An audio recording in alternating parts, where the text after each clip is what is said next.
Bonjour David Avram, vous êtes directeur du développement international de FIV, du FIV. Les aspects financiers doivent-ils occuper une place de choix dans la stratégie d'une entreprise à l'export selon vous? Alors, bonjour Christine et merci de me donner l'opportunité de m'exprimer sur ces sujets.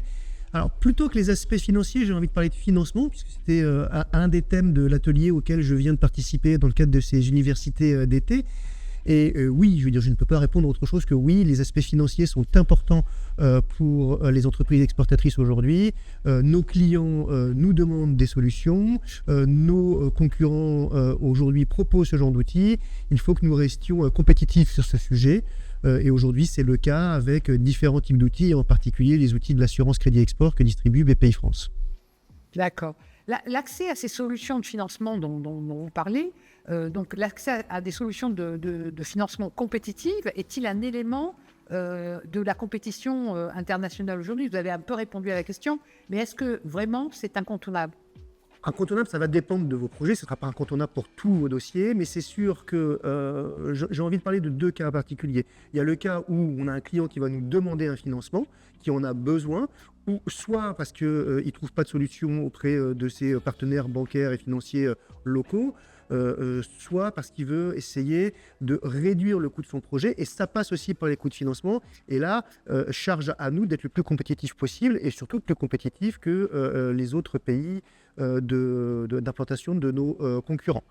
Ça, c'est le premier exemple. Le deuxième exemple dans lequel nous, chez FIV, nous utilisons aussi les financements d'export, ce n'est pas à la demande d'un client, mais c'est en proposition pour rendre nos offres plus compétitives si jamais nos clients ou nos concurrents n'y pensent pas. Et c'est intégrer cet aspect financement le plus tôt possible dans notre offre.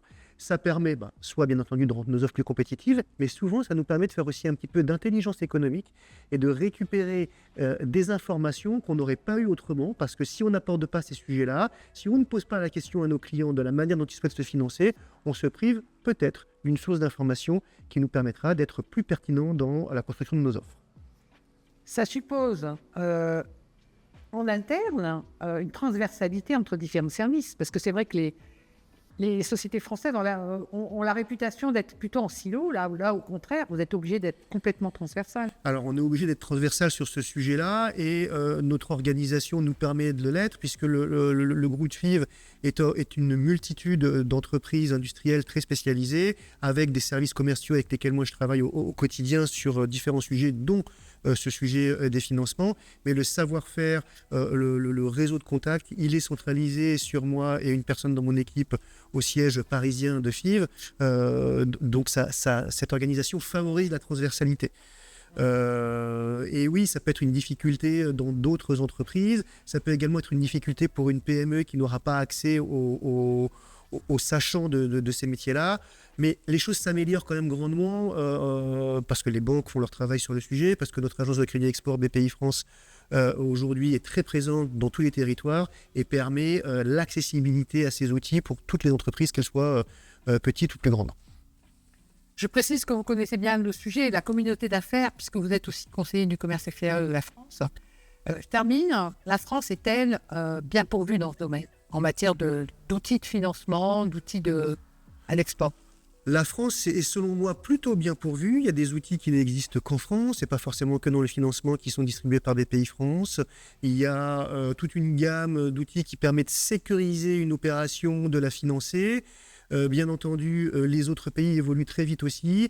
Et ce qu'il faut, c'est continuer à communiquer. Il faut que la communauté d'affaires, il faut que les entreprises communique avec BPI-France, communique avec la Direction Générale du Trésor qui met en place cette politique et qui définit les outils pour qu'on reste au courant de ce que les autres font, également qu'on continue à innover pour rester toujours plus compétitif sur le sujet. Et c'est d'ailleurs quelque chose que nous faisons dans le cadre d'un groupe d'expertise qui est commun entre les conseillers du commerce extérieur et le MEDEF, et que j'ai le plaisir de présider côté MEDEF. Et dans ce groupe d'expertise, nous échangeons très régulièrement entre exportateurs, banquiers, assureurs crédits, enfin tout cet environnement-là, pour être au courant des besoins des uns et des autres et relayer ça très régulièrement à BPI, à la Direction Générale du Trésor et aux autres intervenants publics du marché. David Avram, merci. Merci Christine.